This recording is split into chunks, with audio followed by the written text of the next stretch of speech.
c'est un plaisir de vous retrouver pour vous informer sur Mikuba Télévision. Au sommaire, le général-major Chalingonza Ndouroujak est en mission depuis ce mardi à Goma pour évaluer la situation des opérations contre les terroristes du M23 en territoire de Rutshuru et prendre des grandes mesures contre l'armée rwandaise sous le label M23. Puis le ministre des Finances, Nicolas Kazadi, a éclairé la lanterne des Congolais sur les observations qui ont été faites au gouvernement par le Fonds monétaire international et la Banque mondiale au-delà de bonnes cotations auxquelles le pays est habitué sous la direction du Premier ministre Sama Lukonde. Nicolas Kazadi a évoqué le problème qui ronge la fiscalité en République démocratique du Congo. Et la génération Sylvain Kantolomba Naweji Asbel a secouru ce lundi 24 octobre 2022 l'école primaire Lungenda grâce au soutien financier de l'Asbel. Cette école pourra retrouver la toiture sur l'un de ses bâtiments qu'elle a perdu à la suite d'un vent violent. Le développement de ces titres dans un instant. À tous et à toutes, bienvenue.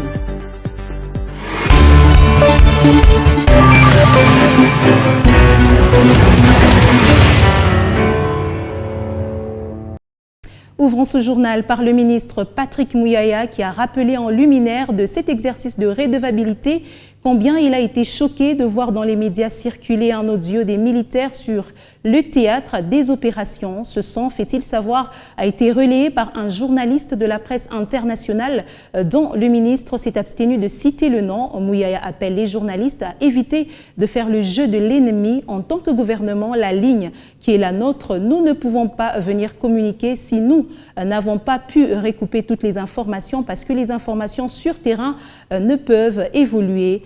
Pour le porte-parole du gouvernement, Kinshasa n'a point l'option de négocier avec les M23. Suivez. La pression qu'il y avait dans le Rutshuru a fait faire au niveau de l'état-major général un redéploiement qui fait qu'aujourd'hui, il n'y a peut-être plus le même dispositif dans certains coins. Mais ceci dit, lorsque nous lançons des appels à recrutement, c'est parce que pour défendre l'intégrité territoriale de la RDC, nous avons besoin de beaucoup de militaires, de beaucoup de volontaires pour venir souscrire dans l'armée. La particularité, justement, avec ce qui se passe Beni Butembo, c'est que les terroristes, ils savent qu'ils sont acculés. Parce qu'au-delà de ça, il y a la pression militaire qui continue avec les opérations que nous menons avec les UPDF, mais vous connaissez les méthodes. Ça veut dire que lorsqu'ils se sentent acculés, en représailles, ils s'imprègnent à des populations innocentes, ils font comme des actes d'éclat sur lesquels ils communiquent fortement pour choquer. Nous sommes tous choqués qu'on attaque un hôpital, qu'on tue une bonne sœur qui a dédié sa vie pour sauver celle des autres. C'est des crimes de guerre pour lesquels, en tout cas, vous pouvez être sûr d'une chose, que notre détermination reste grande et que le gouvernement déploiera tout ce qu'il est à son pouvoir pour que la situation puisse revenir à la normale dans cette partie du pays. Nous avons une option claire. Il est hors des questions de discuter avec des terroristes. Nous avons souscrit à un processus de négociation qui nous impose de ne pas rouvrir des hostilités, mais nous avons le devoir de défendre l'intégrité du territoire et c'est ce que nous faisons et d'ailleurs bien suivant les informations que nous avons reçues et cela devrait continuer. Ici, il faut dénoncer le M23 et ses alliés qui font des morts inutiles, de morts évitables. Si vous vous informez davantage, on vous dira par exemple que pour nos forces, on était hésitant d'ailleurs à un moment parce que ça se passe dans un centre urbain où il y a, au moment où je vous parle, il y a près de 500 compatriotes qui sont pris entre les deux feux. Alors, nous ne sommes pas des terroristes. Est-ce qu'il faut qu'on tire sur nos propres populations ? Je l'ai annoncé au sommaire, se rendre compte de la situation des opérations contre les terroristes du M23 en territoire de Rutshuru est l'objet de la mission qu'effectue depuis ce mardi à Goma le chef d'état-major général des FARDC, le général-major Chalingonza Ndouroujak. Selon le porte-parole des FARDC, le général-major Sylvain Ekenge, cette mission vise à prendre des grandes mesures par rapport aux opérations en cours contre l'armée rwandaise sous le label du M23. Les détails dans cet élément de Patrick Sialoua. Le chef d'état-major général adjoint des FARDC en charge des opérations et renseignements, le général-major Chalingonza Ndouroujak, accompagné du commandant 3e zone de défense, le lieutenant-général Mbangu Machita, est arrivé ce mardi à Goma. Monsieur le chef d'état-major adjoint en charge des opérations et renseignements, en général, le détachement d'honneur de la 34e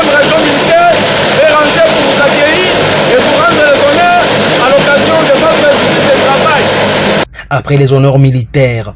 Cap vers le gouvernorat des provinces, où le numéro 2 des FARDC et sa suite ont été reçus en audience par le gouverneur militaire, le lieutenant-général Ndima Kongba Constant. Dans une zone opérationnelle, le patron des opérations et renseignements des FARDC vient s'enquérir de la situation des opérations militaires contre les terroristes du M23, déclare le général-major Sylvain Ekenge, porte-parole de l'armée congolaise. C'est le chef d'état-major général adjoint des forces armées de la République démocratique du Congo, le général Chalingonza, qui vient en compagnie du commandant de la 3e zone de défense. Le commandant de la 3e zone de défense, le général Marcel Bangou, qui vient d'être nommé, il vient de prendre ses fonctions. Et le chef d'état-major général est en mission d'inspection dans la province du Nord Kivu. Il vient se rendre compte de ce qui se passe ici sur place pour des mesures appropriées. Soulignons que le général-major Ichaligonza Nduru Jacques, accueilli au pied d'avion par le vice-gouverneur, le commissaire divisionnaire Omi Ekoukali Popo, arrive au Nord Kivu pour la première fois depuis sa nomination comme chef d'état-major général des FARDC par le président de la République, Félix Antoine Tshisekedi. Rendons-nous à présent Kasaï oriental, nommé commandant 21e région militaire le 3 octobre dernier par ordonnance présidentielle. Le général de brigade John Chibangu est arrivé ce lundi 24 octobre à Mbujimaï, siège de son état-major. Le général John Chibangu dit être revenu pour rétablir la paix et la sécurité dans le Grand Kasaï et pour mériter davantage la confiance placée en lui par le commandant suprême Félix Antoine Tshisekedi Tshilombo. Regardez. Il a finalement rejoint son nouveau poste d'attache. Lui, c'est le général de brigade John Chibangu. Le nouveau commandant de la 21e région militaire est arrivé ce lundi 24 octobre à Mbujimaï. Les officiers de la police et des forces armées, les troupes d'honneur de la garnison de Mbujimaï, étaient mobilisés pour accueillir et rendre les honneurs dignes à leur commandant. Un chef souriant et déterminé non seulement à sécuriser toutes les 5 provinces du Grand Kasaï sous sa charge, mais aussi et surtout à mériter la confiance du commandant suprême et de la hiérarchie des forces armées. Rendre grâce à notre Dieu, l'éternel Dieu grand et redoutable, c'est lui qui a permis que nous puissions aujourd'hui nous retrouver au Kasaï oriental, d'où nous sommes dans notre Kijé. Et nous rendons nos hommages les plus déférents au commandant suprême, lequel nous a fait confiance de nous nommer commandant région militaire. Je remercie aussi toute la population, mais aussi tous les amis. Je vois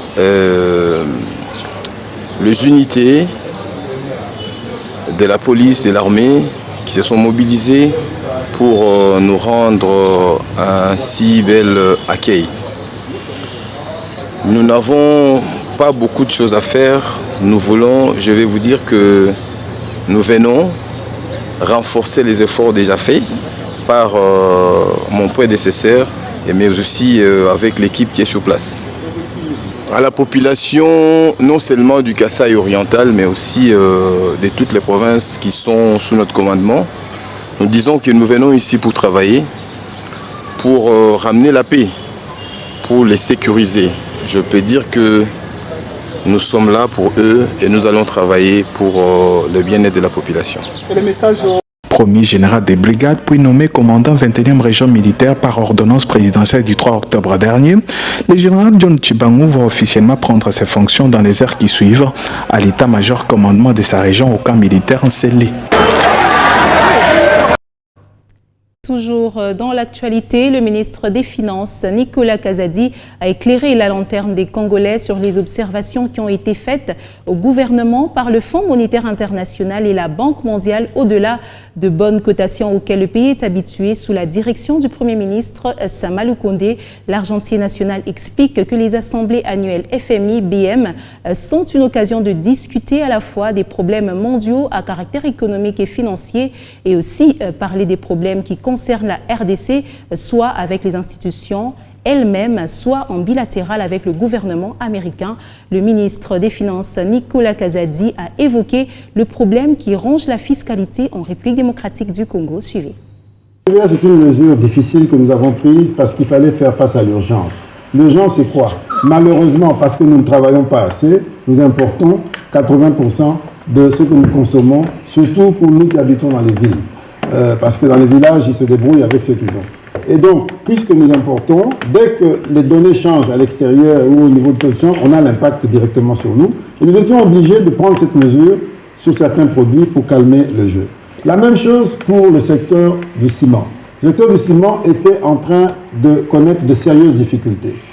La demande était morose et puis en plus, ils devaient faire face à des remboursements de prêts parce qu'ils ont été financés par des prêts de grandes banques internationales. Et ils ont des capacités de production de 3 millions, ils étaient à 3 millions de tonnes par an, ils étaient à moins d'1 million de tonnes pour tous les cimentiers confondus. Et donc, on s'est dit, il faut absolument les aider à soutenir un minimum, sinon ça sera dramatique pour eux.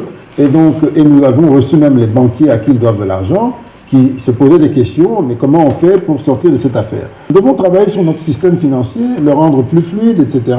Et donc, il n'y a pas d'inquiétude. Ce qui est important, c'est d'accélérer les réformes que nous mettons en place. Et nous sommes félicités par le monde entier pour ce que nous faisons comme effort. Le FMI n'est qu'un partenaire avec qui nous échangeons. Quand nous estimons qu'il va dans la bonne direction, nous le suivons. Si nous ne sommes pas d'accord, nous disons nous ne sommes pas d'accord. C'est tout. Nous sommes libres. Mais nous avons une réflexion. Et quand vous regardez le programme du gouvernement, programme politique, programme porté par le chef de l'État dès qu'il a pris fonction, programme porté par le gouvernement Samuel Condé, pour lequel il a été investi à l'Assemblée. Les éléments essentiels de ce programme, c'est ce qu'on retrouve dans le programme avec le FMI. Ça veut dire que, de nous-mêmes, nous avons estimé qu'il y a certaines choses qui s'imposaient en termes de réforme, en termes d'orientation de politique. Et ces éléments essentiels rejoignent les éléments préconisés dans le cadre du programme que l'on fait avec le FMI. C'est un programme qu'on négocie. Si on est d'accord, on est d'accord. Si on n'est pas d'accord, on n'est pas d'accord. Il s'est également exprimé sur les efforts du gouvernement pour contenir la hausse des produits pétroliers. Nicolas Kazadi a précisé que plus de 400 millions de dollars du contribuable ont été ainsi mis à contribution à titre de subvention. Nicolas Kazadi est encore dans cet extrait choisi pour vous parler au Paul Kingou. La hausse des prix du carburant, la hausse du prix des denrées alimentaires. Et là, malheureusement, nous n'échappons pas. Nous prévoyons au départ faire 8% d'inflation en 2022. On pense qu'on va terminer autour de 12%, ce qui veut dire que nous sommes vraiment impactés par la hausse des prix du carburant et des denrées alimentaires. Pour le carburant, nous avons réussi jusque-là à contenir la hausse grâce aux subventions. Nous avons payé plus de 400 millions de dollars de subventions cette année. Imaginez-vous, s'il n'y avait pas cette hausse des prix, eh bien ces 400 millions, ça aurait fait 400 km de route neuve.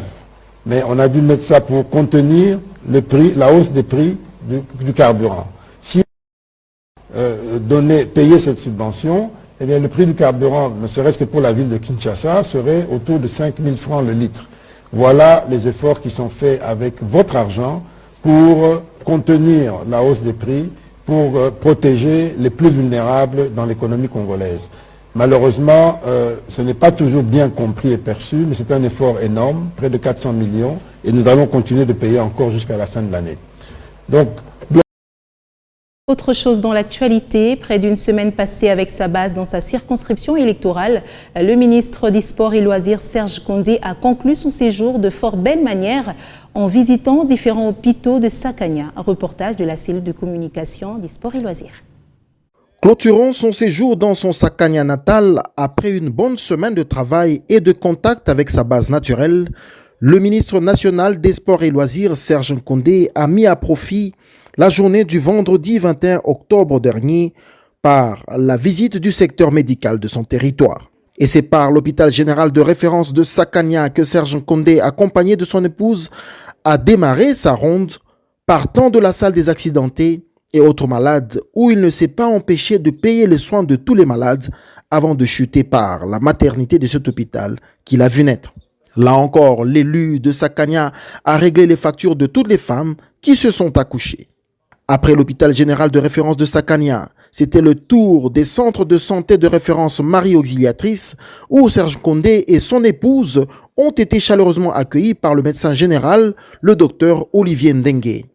Une fois encore, l'élu de Sakania a fait la ronde habituelle des différents services. Un cas particulier a retenu l'attention du ministre national des Sports et Loisirs, c'est celui d'une malade qui a nécessité en urgence une évacuation pour une opération dans un grand centre hospitalier de Lubumbashi. Chose faite à la charge du digne fils de Sakania. Le centre de santé Niche Katala était le dernier de la série à recevoir Serge Condé. Là encore, ce sont les factures des maternités ainsi que différents soins des malades qui ont été réglés en plus d'un chèque remis à chaque patient, chose qui n'a pas manqué de retenir l'attention des uns et des autres. Mina shikia bien vile papa Serge Nkonde anasema sasa atatolipia makuta ya bure. Mungu amubariki, amuongezee na mashiko.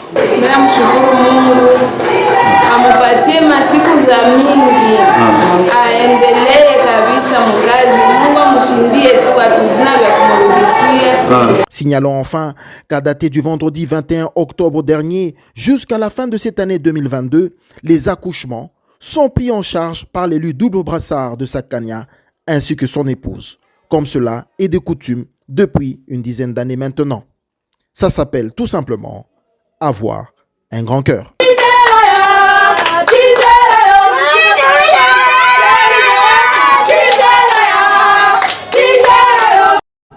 Rendons-nous à présent à Fungurume après les échauffourées du lundi 24 octobre entre les éléments de la garde républicaine et les jeunes du parti politique Junafec. Fungurume, la société civile donne un bilan qui fait état d'un autre mort après celui du dimanche et quelques blessés. Gauthier Kamvwamba, coordonnateur du cas des concertations de la société civile de Fungurume, est dans ses propos recueillis par Oscar Kalambay.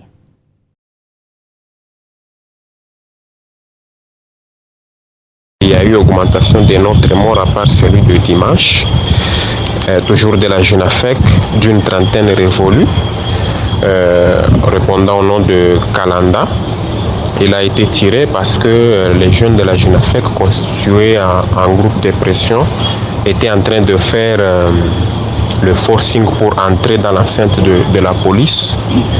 Et la JR et les policiers étaient en train de riposter contre, de conseiller, de parler. Et plus ils parlaient, plus eux aussi étaient en train d'avancer, à telle enseigne que l'un des éléments de la garde républicaine a tiré sur ce dernier. Donc on en compte déjà, selon le bilan, 2 morts jusque-là. Et aujourd'hui, mardi 25, il y a audience foraine au niveau de la grande salle Lupeto pour que ces militaires comparaissent. Donc c'est ce qui se passe sur le terrain, mais au moins sur le terrain, aujourd'hui, il y a quand même un climat d'accalmie. Après le remaniement du gouvernement provincial par la vice-gouverneure, plusieurs agents ont été mis à la porte dans différents ministères sans beaucoup d'explications selon ces victimes qui ont requis l'anonymat. Ces agents mis à l'écart exigent leurs frais d'indemnité qui tardent à venir. Que retenir du paiement des indemnités de tous ces agents du gouvernement sans emploi aujourd'hui? Depuis Kinshasa, Archimède Kalassa, secrétaire exécutif du gouvernement, fixe l'opinion dans ce récit de Dorsin et Pimouteb. Depuis la publication du gouvernement remanié au Lualaba le 25 mai passé, beaucoup d'agents du gouvernorat sont restés sans emploi. Les concernés ignorent les raisons. Saisi du dossier, le secrétaire exécutif du gouvernement fixe l'opinion. Dans les ministères, vous devez distinguer 2 catégories de personnel. Vous avez le personnel politique, vous avez également le personnel administratif. Les personnels politiques d'office, à partir du moment où il y a un arrêté, ces personnels-là, surtout pour ce qui concerne les ministères dans lesquels il y a eu changement des animateurs, le personnel politique est appelé à partir avec celui qui animait le ministère avant. Pour ces personnels, il n'a aucune protection sur ce qui nous concerne. Ces agents qui étaient au service de l'État dans différents cabinets ministériels mis à l'écart ont-ils droit à l'indemnisation? Évidemment, ça constitue un droit, mais je crois que pour l'instant, nous n'avons pas encore tout mis en œuvre pour qu'ils reçoivent cette indemnité. Mais sinon, les dispositions légales leur donnent la possibilité d'obtenir ces indemnités-là. citer le LECA. Pourquoi près de 5 mois déjà, ces agents n'ont toujours pas leur indemnité? Il n'y a pas que ces indemnités de torture. Il y a également les indemnités d'entrée pour ceux qui entrent et pour ceux qui sortent. Et vous comprenez qu'à ce moment-là, ça nécessite un budget. Et il faut attendre que ce budget soit préparé pour que les uns et les autres en soient bénéficiaires. Que dire des administratifs mis à la porte? Il y en a qui ont été enlevés, peut-être que c'est par mégarde ou par inadvertance. Dans ces conditions-là, les administratifs doivent découvrir de leurs droits pour continuer leur travail. Le paiement des indemnités est reconnu par la loi à l'autorité provinciale des salaires. Puis en société, la génération Sylvain Kantolomba Naweji, une association sans but lucratif, a volé ce lundi 24 octobre 2022 à la rescousse de l'épée Lungenda, une école qui a perdu la toiture sur l'un de ses bâtiments à la suite d'un vent violent. Une somme d'argent et quelques matériaux importants pour suspendre la toiture a été remis au directeur de cette école par la GESCAN. Michael Mutula a effectué ce voyage et nous en dit plus dans ce reportage. Soucieuse de l'éducation des enfants du village Lungenda, une localité située à plus de 200 km à l'ouest de Kolosi, l'ASBEL, génération Sylvain Kantolomba Naweji, qui prend l'autoprise en charge et l'éveil de la conscience patriotique, a dépêché une délégation de ses membres pour porter secours à cette école primaire, ayant perdu la toiture suite à un vent violent. Coordination nationale, wakati barifanya ma cotisation. La coordination de la GESCAN m'a mandaté avec le P qu'on a réuni pour venir assister cette école. Nous voulons voir la toiture être remise. Ne vous sous-estimez surtout pas, chers habitants de Lungenda. Cette localité a produit un professeur des universités qui a fait ses études primaires ici. Sylvain Kantolomba, nous avons masomo de première en 6e primaire. Dans ce mot, Moïse Chikomba, l'un des membres de la GESCAN, a, avant de poser ses gestes salutaires, invité les parents à promouvoir l'éducation dans cette localité qui a réussi à produire un professeur des universités en la personne du professeur Sylvain Kantolomba, coordonnateur de la GESCAN. Message minacha, ni à promouvoir l'éducation.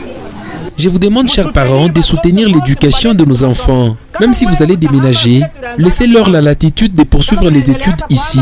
Pour vous encourager, d'ailleurs, nous viendrons vous présenter la thèse défendue par le professeur Sylvain Kantolomba. Un acte d'encouragement pour les bénéficiaires qui n'ont pas tari des mots à l'égard de la GESCAN et de son coordonnateur national. En tout cas, que Dieu vous bénisse. Nous sommes très contents du geste posé par la GESCAN à l'endroit de cette école.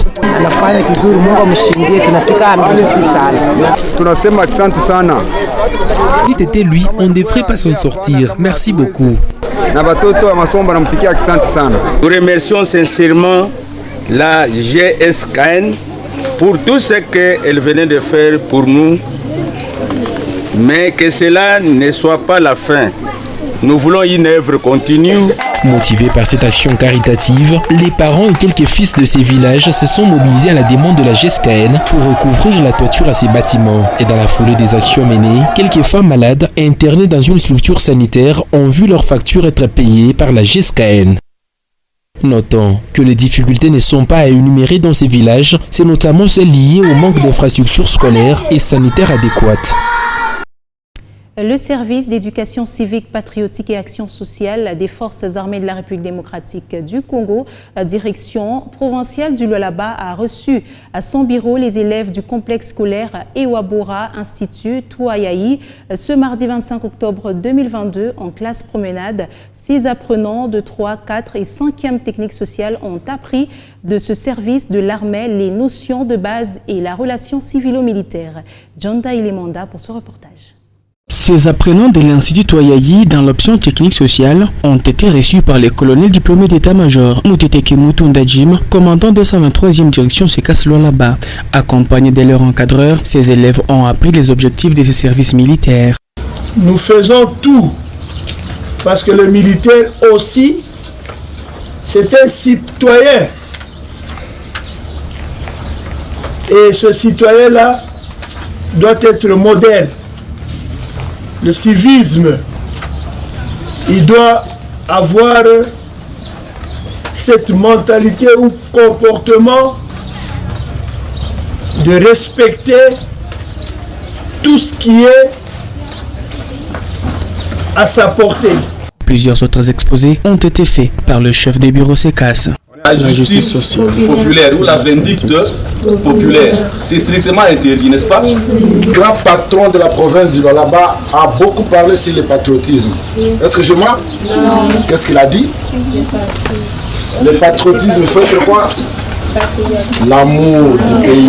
Un jeu de questions-réponses est intervenu entre orateurs et élèves pour asseoir la matière et quelques kits scolaires ont été remis aux visiteurs qui se sont distingués dans les échanges. Puis, s'en est suivi la visite guidée des différents bureaux où le rôle de chacun a été spécifié.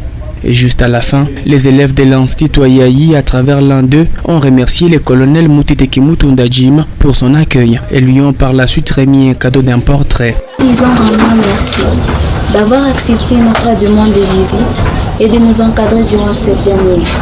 Cette visite s'inscrit dans le cadre de la pratique professionnelle en option technique. Ah, ça c'est vraiment moi, hein?